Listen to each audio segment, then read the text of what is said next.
I am continuing to read Two Masters and Two Gospels, Volume 1, The Teaching of Jesus versus the Leaven of the Pharisees in Talk Radio and Cable News by J. Michael Bennett.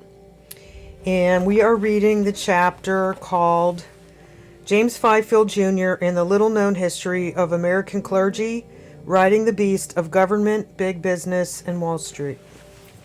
And before I pick up where we left off, I will play the last paragraph from the last episode. O'Boyle said that at a meeting with North on April 29, 1986, the National Security Council aide described to him a secret plan for the Contras to take over in Nicaragua with U.S. assistance.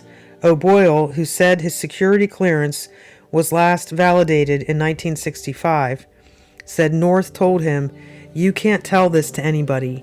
On Capitol Hill Thursday, House Speaker Jim Wright, a Democrat from Texas, said it was increasingly evident that laws, including the 2-year congressional ban on military aid to the Contras, were systematically violated by members of the executive branch of the government. Retired Major General John Singlaub, another witness at the hearings Thursday, said that while he conducted most of his fundraising efforts for the Contras openly, he also worked with North on clandestine efforts. He said that on one occasion he offered to serve as a lightning rod to help conceal from Congress and the news media the existence of covert efforts to secure Contra funding by North and Secord. Oliver North, appearing in testimony in full military uniform and portraying himself as patriotically following orders and also doing what was right in his own eyes, knowingly defying laws of the nation intentionally via deception, to secretly work with the Israelis to sell forbidden weapons to the Iranians who had just held American citizens hostage and were under embargo. While his secretary shredded all damning documents, was convicted of crimes but set free on a technicality of his immunity deal. He now appears annually on the 4th of July at a prominent local evangelical church to speak at their God and Country styled mega events, reflecting his patriotism. Returning back to our journal paper on the corporate funding of evangelical ministers circa 1975 through 1980, the authors write that Campus Crusade has grown to be a huge organization with widespread domestic international activities. It is well funded through Bright's major corporate connections and is strongly political. Pause. And that's Bill Bright that, along with Lauren Cunningham, came up with the Seven Mountain Mandate, saying it was a vision from God and all that, or a dream or a whatever. Anyhow. Over the last decade, it has experienced substantial growth from an $8 million budget in 1968 to $18 million in 1972 and more than $30 million in 1976. In 1976, the full-time staff numbered 5,000 in 82 countries and headlined by major contributions by the Pew and DeVos families.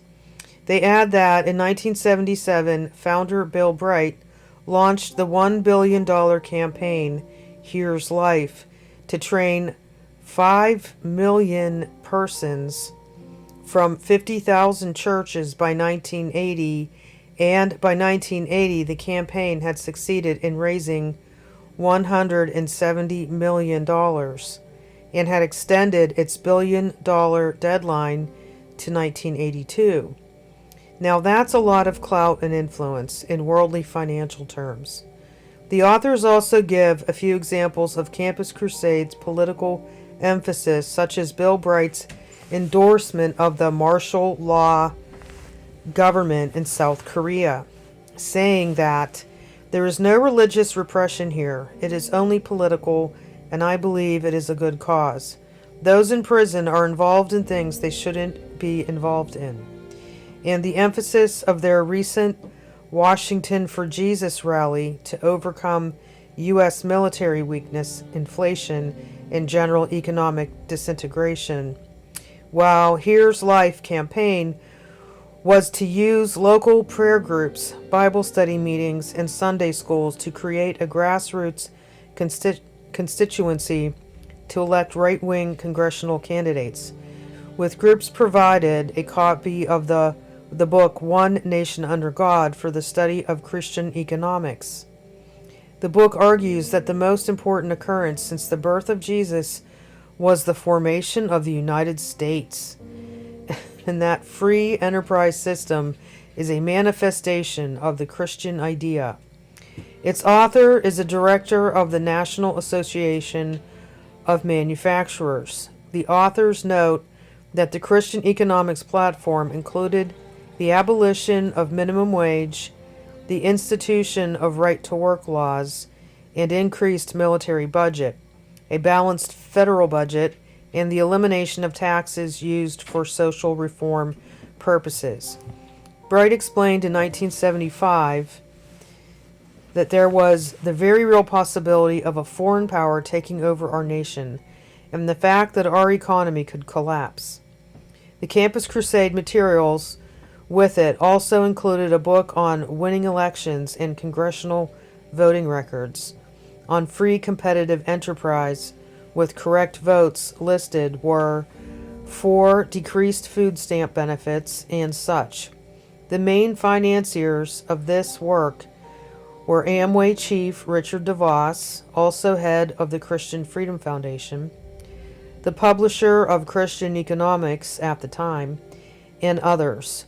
Only organization representative candidates who chose Ronald Reagan over Republican Nelson Rockefeller were chosen to represent Campus Crusade in each congressional district. Another group sent 120,000 pastors in 1976 a letter urging them to buy Bill Bright's pamphlet, Your 5 Duties as a Christian Citizen, showing how Christians should take over local voting precincts. After much of these works were exposed by the Christian Sojourners publication, much of it was shut down or went underground. Meanwhile, Here's Life raised more than $170 million by spring 1980, with Nelson Bunker Hunt, a John Birch Society council member, having donated $10 million and made chairman of its Financial Controls Committee. As Hunt was able to raise $20 million more from several hundred businessmen at a 1980 retreat, including PepsiCo, Coors, Mobil Oil, and Coca-Cola. The authors also mentioned Jerry Falwell's 95 Theses for the 1980s, including number 16, in which the free enterprise system of profit be encouraged to grow, being unhampered by any socialistic laws or red tape. The authors point out that the endorsements in political voting positions virtually always agree with positions taken by the Chamber of Commerce. The authors also point out the emerging power of the burgeoning religious broadcasting and media empire, just as cable TV was starting and before the advent of the universal reach of the Internet.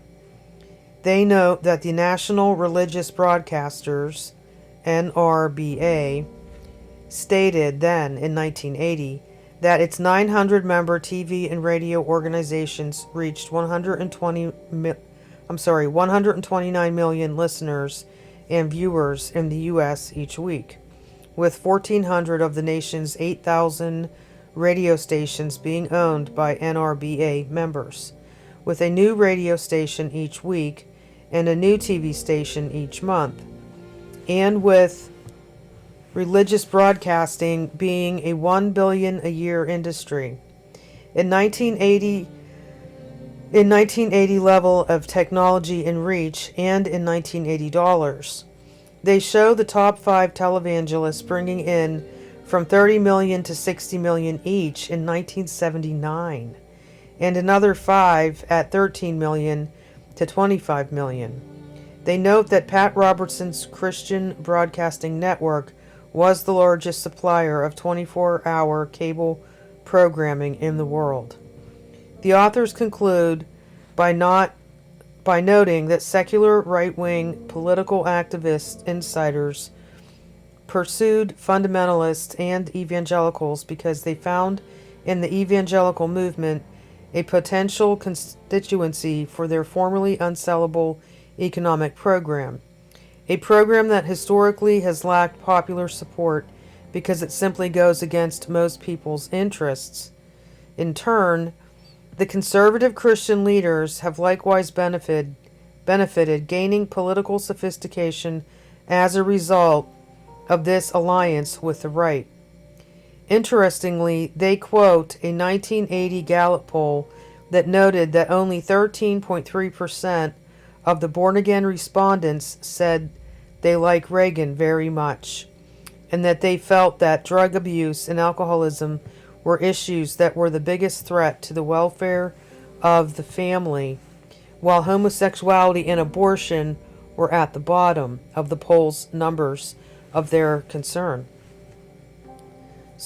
At the bottom of the poll's numbers of their concern.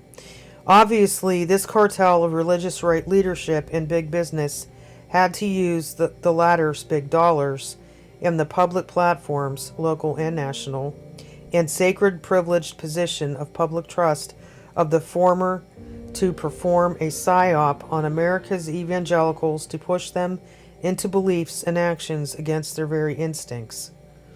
The authors note that the implications of their findings then in 1980 would obviously raise questions of the meaning which Christianity will take in the future. At the time of their writing, at the dawn of the modern religious right, they would have no idea of the extent of its impact on America and the world, and the worldview and personal spiritual concepts of evangelical Christians and their reputations in the eyes of their fellow citizens, culminating in the Trump evangelical axis in recent years. Yeah, did you ever think about that? What it looks like from the outside? I mean, I used to be inside and thought it was all good, and now when I think about it and like what people, unsaved people or whatever, like,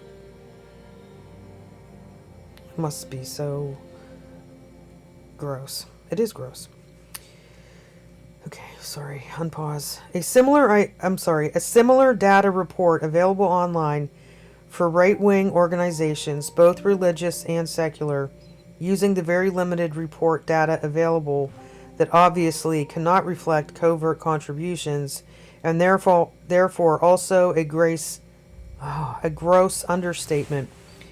For 1962 shows a top recipient in 1962 dollars as Carl McIntyre's 20th Century Reformation Hour, pulling in over 1.1 million in 1962 dollars, with the John Birch Society close behind with about 1 million. Billy James Hargis' Christian Crusade with $775,000, and Dr. Schwartz's Christian Anti-Communism Crusade at $725,000.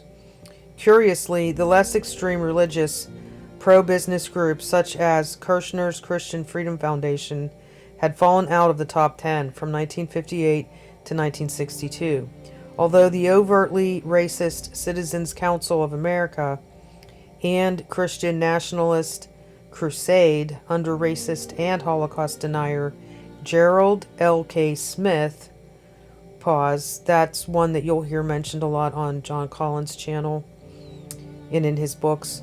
Under racist and Holocaust denier Gerald K. Smith were still on the top tier list, as well as the Liberty Lobby, with most of them being tax exempt. By 1963, the annual income of the 20th Century Reformation Hour had risen to 1.7 million in traceable income. Added to the overwhelming amount of untraceable income, such as advertising in organization periodicals, gifts, subscriptions, etc. The report give large tables of the top corporate heads, foundations, and financiers funding these racist, anti-Semitic, and other hard-right top national organizations profiled. The report also notes that the rate of increase of giving to these top hard-right organizations was increasing at a rate of 17% per year, based upon the small amount they should trace through public sources, that they could trace through public sources.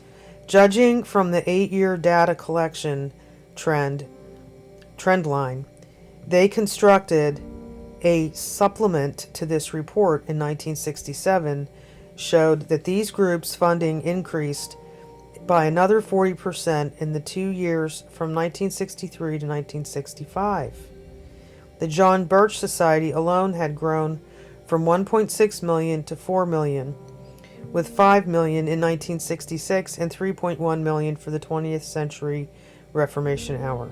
Put these numbers in perspective. A web-based calculator that can convert prior year numbers into inflated 2019 dollars reveals that $1 in 1962 from this report would equal $8.50 in 2019.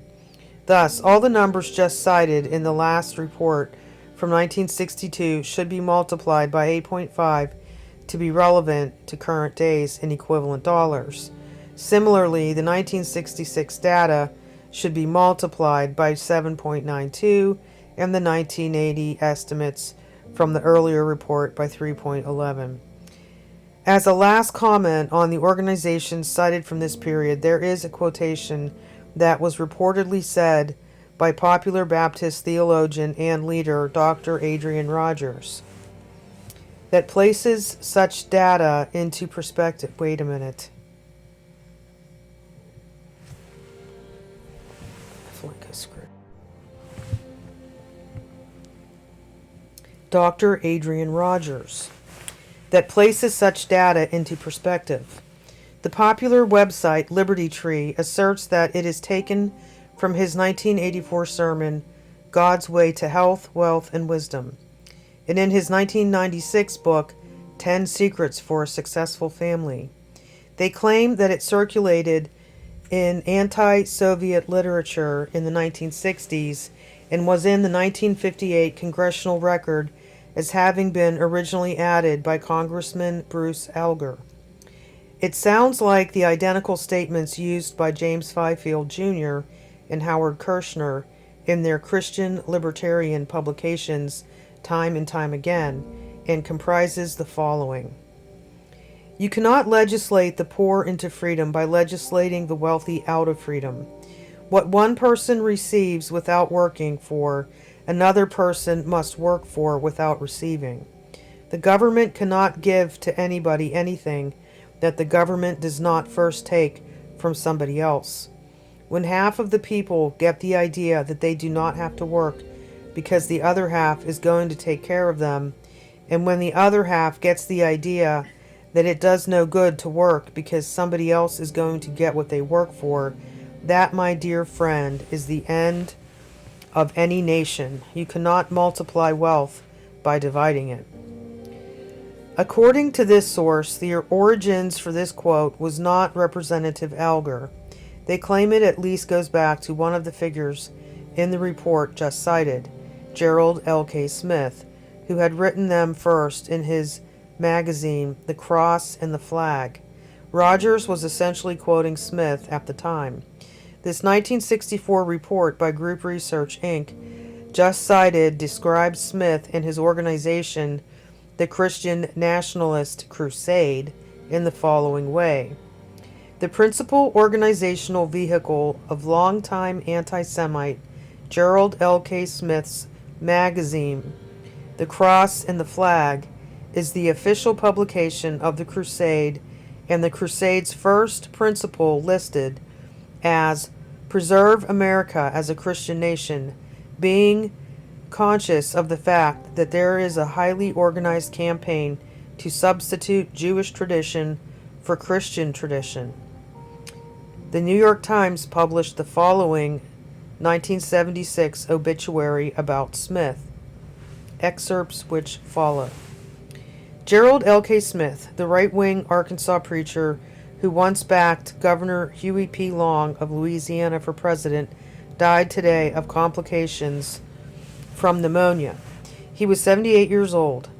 Mr. Smith was with Long when he was assassinated in 1935 and cradled the dying governor in his arms. He delivered the oration at the grave. Throughout the 1930s and 40s, he was known for his opposition over the radio to President Franklin D. Roosevelt and was the founder of the Christian Nationalist Crusade, a strident right-wing anti-communist organization. Mr. Smith also delivered his anti-communist views in his monthly magazine, The Cross and the Flag, in lectures and anonymously in 200 small newspapers. Although he was proud of being a purveyor of anti-Semitism and other forms of religious and racial bigotry, Gerald L.K. Smith often expressed regret that so many millions of my fellow Americans just don't like me. Mr. Smith, whose career as as a master extremist began in 1934 and continued until his death, seemed mystified that because he was anti-black, anti-Semitic, anti-Catholic, and pro-fascist, he was shunned by many persons he would have liked to know. There is nothing worse, nothing more deadly, he said in an interview a few years ago, than never getting to talk to anyone but people who agree with you. Mr. Smith, who H.L. Mencken called the greatest rabble-rouser since Peter the Hermit, talked to the people who agreed with him on the platform and through the mails. Followers of his Christian nationalist crusade paid more than $325,000 in 1967, long after he had reached his peak of power, for his pamphlets and books that excoriated the Jew-United Nations, black savages ruining our cities, and scores of other targets. From his crusade headquarters in Los Angeles, he bombarded the faithful. Mr. Smith, who started out as a penniless fundamentalist minister in the Middle West, managed to acquire sumptuous homes in Los Angeles, Tulsa, Oklahoma, and Eureka Springs, Arkansas, a collection of antiques with an insured value of $500,000, and his own printing plant to turn out his monthly magazine, and other literature labeled by his critics as hate mail. Some of the critics were convinced that such financial rewards were his chief justification for devoting most of his life to the organized promotion of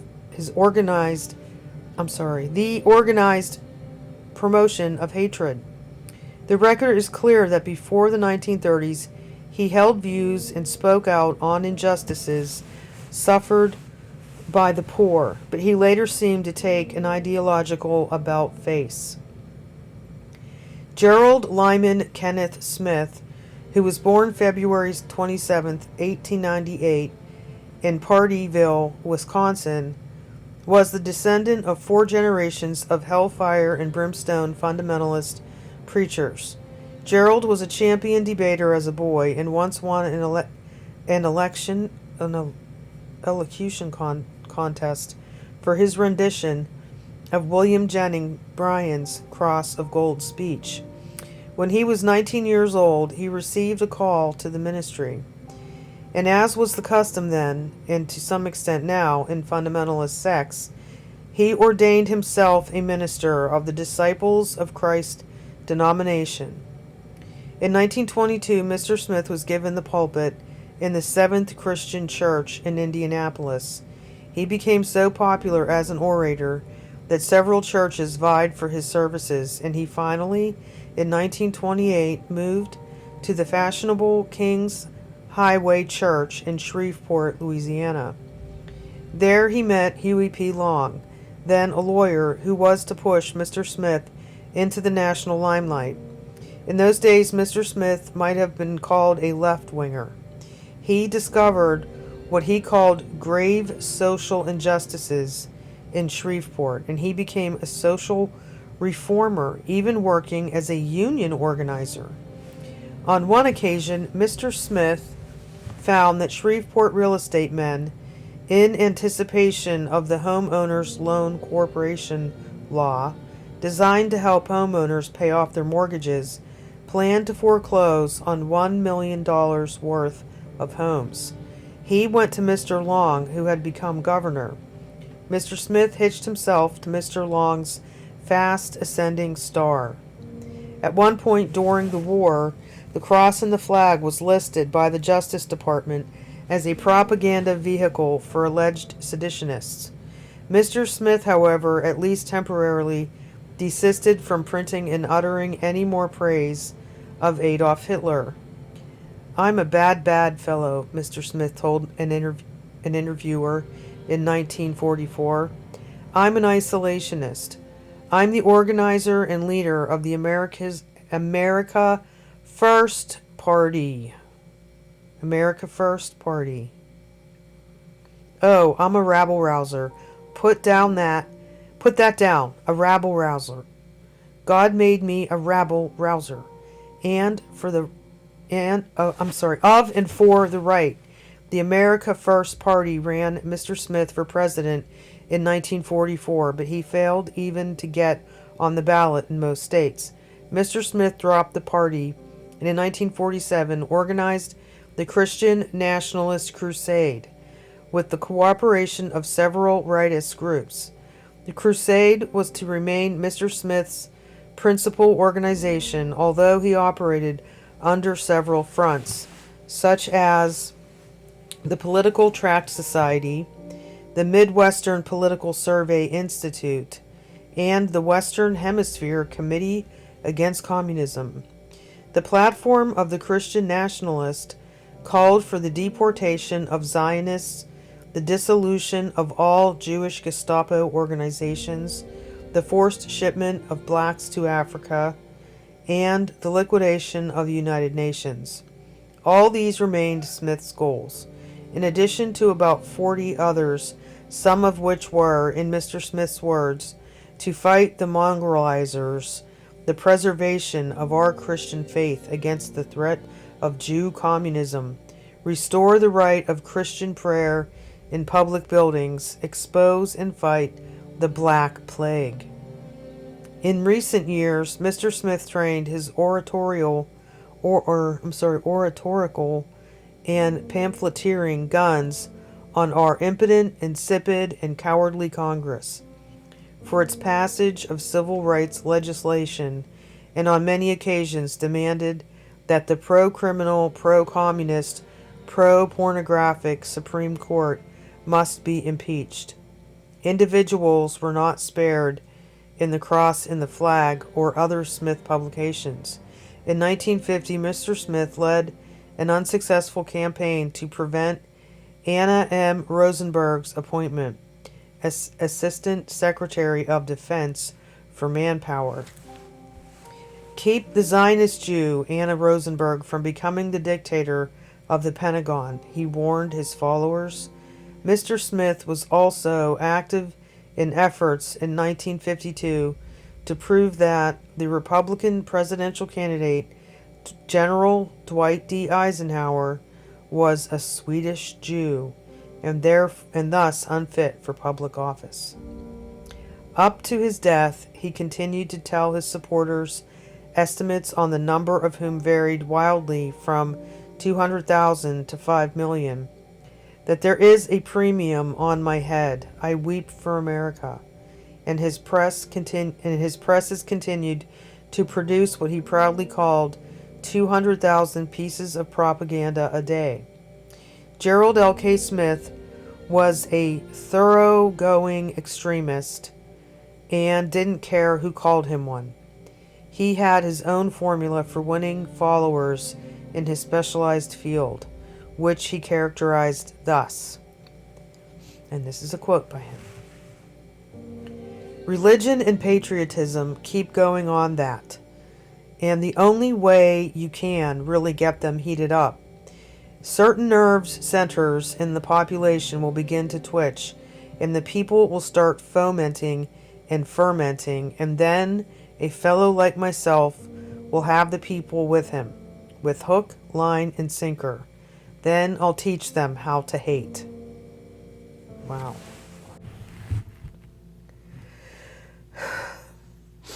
The Holocaust Encyclopedia Online provides a Holocaust denial timeline and stated that in 1959, American clergyman Gerald L.K. Smith's anti-Semitic publication Cross and the Flag claims that 6 million Jews were not killed during the Holocaust, but immigrated to the United States during World War II, as well as citing a similarly corporate-funded organization mentioned in the previous reports, noting that in the 1950s, Willis Carto and the Liberty Lobby began advocating for a racially pure United States and blaming Jews for its problems, and adding on the timeline that the Liberty Lobby began to publish Holocaust denial literature in 1969. The Wisconsin Historical Society fills in more details on Smith in the winter 2002 to 2003 edition of its Wisconsin Magazine of History Journal. Wisconsin Magazine of History Journal. There they write that journalist William Bradford Huey wrote of Smith in the 1930s. The man has the passion of Billy Sunday. He has the fire of Adolf Hitler. He is the stuff of which Führers are made. Before a live audience, another journalist wrote, he makes Father Coughlin seem somewhat less articulate than a wax works. He was, said Huey Long, the only man I ever saw who is better rabble-rouser than I am.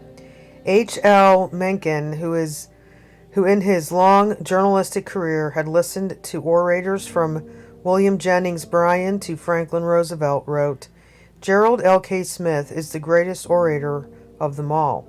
Not the greatest by an inch or a foot or a yard or a mile, but the greatest by at least 2 light years. He begins where the best leaves off. They note that as a young man, Smith became sympathetic to progressive viewpoints following Wisconsin's progressive governor Robert La Follette and his anti-monopoly crusade and defense of the little man.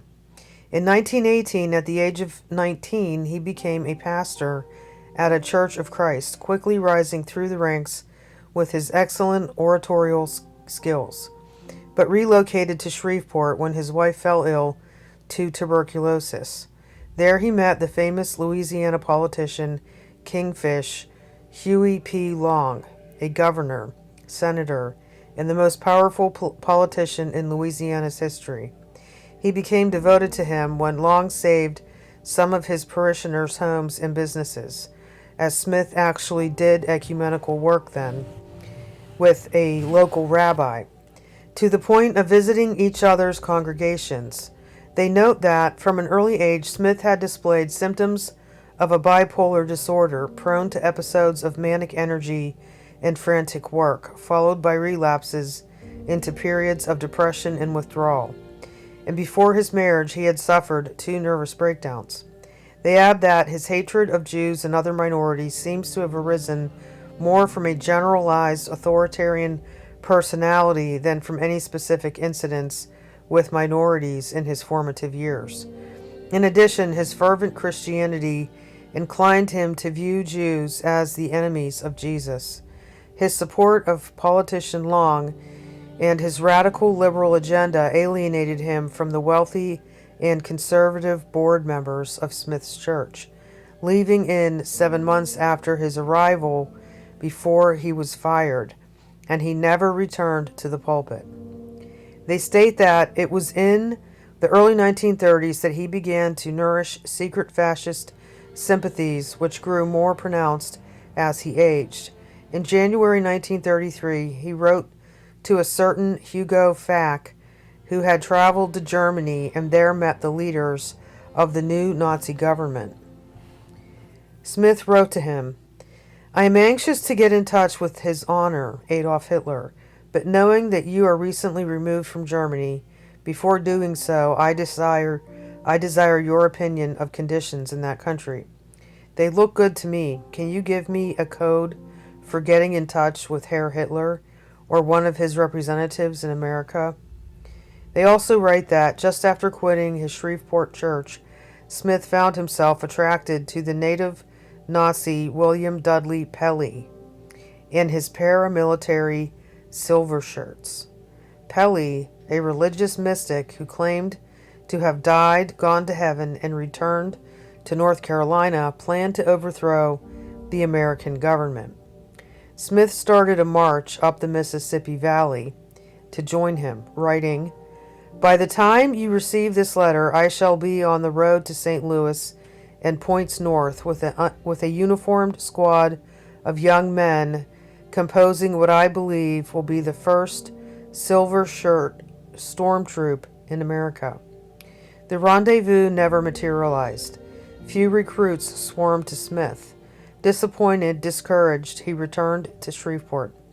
Huey Long offered him a job, as Long was planning to challenge Roosevelt for the presidency in 1936, where the focus of his appeal was a plan to confiscate millionaires' incomes and redistribute them to the masses. It was an attractive program to many in the depths of the Great Depression, when Americans were turning to strange messiahs and desperate schemes. Demagogic and impractical, Long's approach was nonetheless clever and strategic. Smith was to be its chief advocate, touring the nation to organize local units of the Share Our Wealth Society. He enjoyed rallying people with his speeches and signing them on to this scheme. As he later used this growing mailing list as targets for additional propaganda, he said his program under this plan was to impeach traitors, including FDR, deport Jews and blacks, repeal the income tax, outlaw communism, and make America, capitalism, and Christianity synonymous. This all came to an end when Long was assassinated in September 1935, and they alleged that Smith thought that the assassin was a Jew when he was actually a Catholic, and gave his funeral oration at the state capitol for 150,000 people. Smith then turned to Dr. Francis Townsend, who offered unemployed people over 65 years of age $200 a month, which had to be spent each month, to be financed by a national sales tax called the Townsend Recovery Plan, sounding like a real precursor to Social Security. Smith got involved in his organization, and they were joined by Father Charles Coughlin, the Catholic priest who more people listened to on the air than President Roosevelt, or organizing into the Union Party for the 1936 presidential election. While Smith and Coughlin were considered the most eloquent public speakers in the nation, but having no credible candidate standing, they chose a surrogate as their candidate. Smith's anti-communism oratory even then electrified the crowds, causing the cynical H.L. Mencken to marvel at how he agitated the crowd. After finishing with that crowd of 9,000, he later did the same with 8,000 of Coughlin's crowd at his convention of the National Union for Social Justice. As both became jealous of being upstaged and raised the rhetorical ante, it was not long before Smith decided he could accomplish things on his own. The historians then write that on October 20th, he announced that he was creating an independent movement to seize the government of the United States. Townsend responded, "If the press reports concerning the fascist action of Gerald L.K. Smith are true, then I hereby disavow any connection that Mr. Smith may claim in the organization of the Townsend National Recovery Plan. I am against fascism. The sponsors of the Union Party gave up before the vote. Coughlin found Smith frightening in the election of 1936. Roosevelt was reelected in a landslide. Union Party candidate Lemke won only 891,858 votes, less than 2% of the total, and carried no states. The Union Party never offered another candidate. Smith then settled into Detroit and befriended Henry Ford. Ford told Smith he would make a great president, and Smith ran for Senate in Michigan in 1942, finishing second in the Republican primary, then ran in the general election as a write-in, finishing last. They note that he turned to red baiting and anti-Semitism. He credited Ford with revealing the connection between communism and Judaism. The day came when I embraced the research of Mr. Ford and his associates, he wrote, and became courageous enough and honest enough and informed enough to use the words, "Communism is Jewish." They add that he began publishing a monthly periodical, The Cross and the Flag, in 1942, and maintained it for 34 years, reaching 25,000 subscribers, along with writing more than 500 tracts, pamphlets, and books. They opine that he was a propagandist, not a scholar, living in a mental world inhabited by stereotyped villains and invidious conspiracies. He read only to confirm his prejudices, not expand his horizons. He also founded the political action group, the Christian Nationalist Crusade, in 1942, raising money by direct mail, and was criticized for accepting money from Fritz Kuhn, leader of the German-American Bund. His annual revenues from mail solicitations grew from around $80,000 in the 1940s to $275,000 in the 1960s, becoming a millionaire in the process, investing much into his travel, books, and tracts. Amongst his enemies, he often referred to President Roosevelt and saying, "We're going to get that cripple out of the White House," and was confident they would oust him by 1940. He even hated Truman worse. They write that he said President Johnson was guilty of murder, homosexuality, a wide variety of perversions, thievery, treason, and corruption. Nixon was a super beatnik, who seems to be a cross between Elvis the Pelvis and Franklin D. Roosevelt. George Wallace of Alabama was more to his taste, but insufficiently militant on the race issue. Wallace wanted to segregate blacks. Smith wanted to deport them. Still, he called Wallace the most Christ-like man I know. He moved around eventually to Los Angeles in 1953, but in the 1960s, he rejuvenated and reoriented his career by constructing what he termed his sacred projects in the Ozark hamlet of Eureka Springs, Arkansas. In 1966, he constructed and dedicated the Christ of the Ozarks, a 7-story cross-shaped rendition of Jesus, half as tall as the Statue of Liberty and twice the size of the well-known Christ of the Andes in South America. The statue, which still stands in Eureka Springs, weighs 340 tons. The face is 15 feet high, and the hands are 7 feet long. Smith thought it was more beautiful than the sculpture of Michelangelo and predicted that it would last 1,000 years. In 1968, Smith began staging a passion play in the amphitheater carved into the side of the mountain outside Eureka Springs. Performed on a 400-foot street of Old Jerusalem, it includes 150 actors and actresses nightly. illuminated by powerful colored spotlights, miming a script broadcast over a stereophonic system. The cast includes live sheep, goats, donkeys, Arabian horses, pigeons, and camels. The 2-hour play drew more than 28,000 spectators the first year in a 3,000-seat theater. By 1975, the theater expanded to a capacity of 6,000, and more than 188,000 attended the play, making it the largest outdoor pageant in America. While Jews complained about its anti-Semitic nature, Smith retorted that it was the only presentation of this kind in the world that has not diluted its content to flatter the Christ-hating Jews. By reviving their economy, Smith became a local hero as hotels, restaurants, and other entrepreneurs moved in, and by 1975, Eureka Springs was the leading tourist community in Arkansas.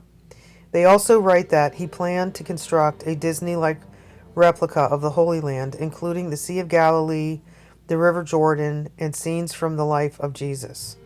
Visitors could even be baptized in the river. Smith's new Holy Land, slated to cost $100 million, provided inspiration for other religious entrepreneurs. However, only the Great Wall of Jerusalem had been completed in 1976 when Gerald L.K. Smith died. They conclude by writing that Smith was buried at the feet of the Christ of the Ozarks, an appropriately gaudy memorial. He went to his grave unrepentant. His sacred projects represented only an alteration in direction, not a change of heart or a renunciation of Jew baiting. Though the last 4 decades of his life he had continued to publish the cross and the flag and write inflammatory tracts, his sacred project had brought him a veneer of respectability, but not peace of mind. And at his death, he was still consumed by hatred and bitterness.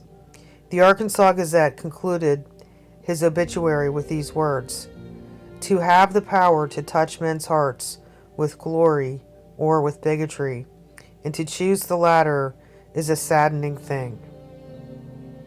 This journal paper also has a couple of interesting photos of Smith and intriguing captions as well.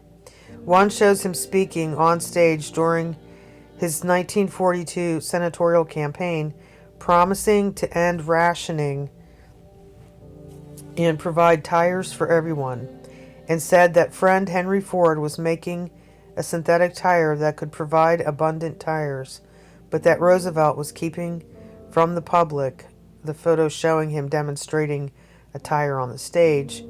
Another shows Smith on stage besides a painting of Washington holding a strange flag with American stripes, a British Union Jack field, and with an 8-pointed star on top. The caption reads that Smith holds a flag representing the so-called British Israel movement. According to Smith, Jews masterminded a plan to force the United States back into the British Empire. The flag he brandishes would replace the American flag. Uh-oh. That's my cat. I might have to pause right here.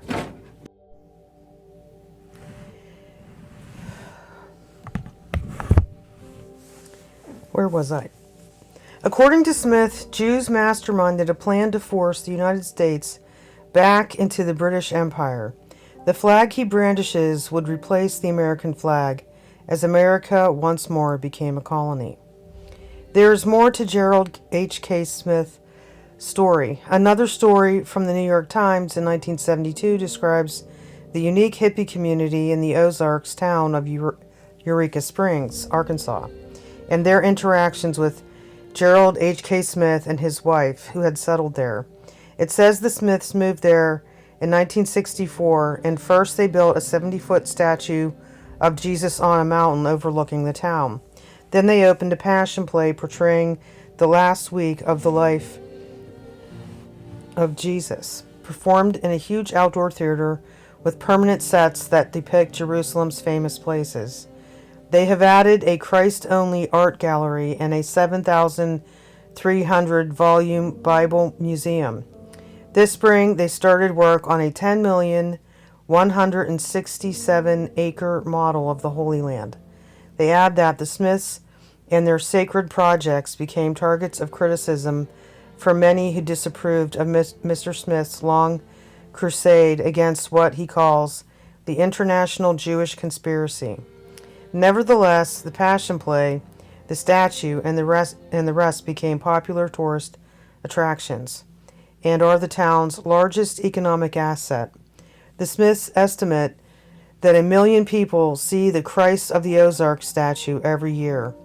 The Chamber of Commerce says tourism has increased 42% over last year's rate. Deposits in the bank have doubled in 4 years. Real estate values have risen sharply, and there are virtually no vacant commercial buildings. They add that in recent years, from 1972, hundreds of the hippie longhairs started settling in the town, adding that virtually all of them earn money to support themselves. These may be the strangest freaks in the nation. They have developed a work ethic. They add that thanks partly to a social event, Mr. Smith and the Longhairs have finally achieved an uncertain détente. He had been fairly openly disdainful of them and would order his driver to speed up to hurry past groups of them on the street. Then came the Smiths' 50th wedding anniversary on June 21st. He invited everyone in town to the reception, even to the humblest citizen. But to be safe, however, they had 2 policemen and a private guard on hand when the 426 guests arrived. The guests included the mayor and the actor who plays Jesus in the Passion Play, as well as former Governor Orville E. Faubus. However, about 15 Longhairs also showed up, stating, "Who could be more humble than us?" They write that Mr. Smith was so pleased with their behavior and with Down Home's, the town hippie underground newspaper, with Down Home's report, that he wrote a letter of thanks to the paper. As one who has been misunderstood and misrepresented down through the years, he wrote, perhaps I am in a better position to understand others who are the victims of those misrepresentations better than might be expected. Interviewed in his home recently, Mr. Smith said that most of the Longhairs were sincere people who were at peace here. 5 or 10 might have villainous motives, he said, but you can find more bad people than that in the back of a saloon every Saturday night. The Longhairs are equally tolerant of Mr. Smith, although they have little use for his ideological views or his sacred projects. I can't forgive him for putting up such a bad piece of art, Gary Egan, a young ceramics artist and owner of the Spring Street Pottery, said yesterday, referring to the statue of Jesus that loomed in the distance from the back of his studio.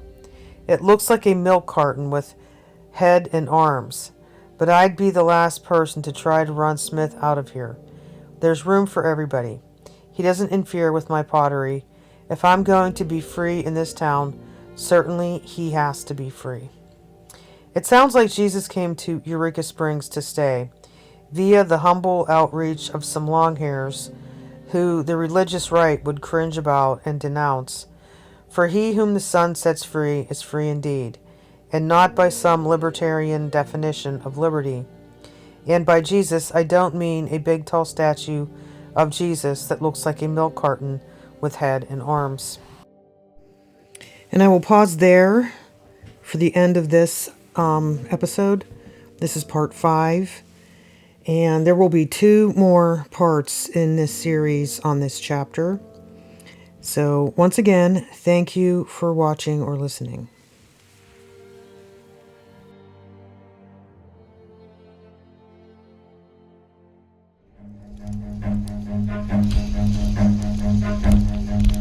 Run.